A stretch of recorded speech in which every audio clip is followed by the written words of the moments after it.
أعوذ بالله من الشيطان الرجيم. بسم الله الرحمن الرحيم. والعصر إن الإنسان لفي خسر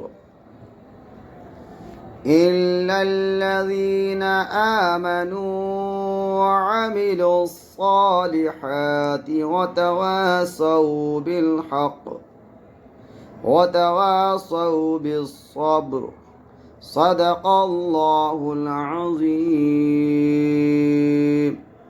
कुरान मुक़द्दसा की तिलावत को समाअत किया है। अगर पसंद आए तो इसको लाइक करें और हमारी चैनल को सब्सक्राइब करें और अपने दोस्तों में शेयर करें। अस्सलामु अलैकुम।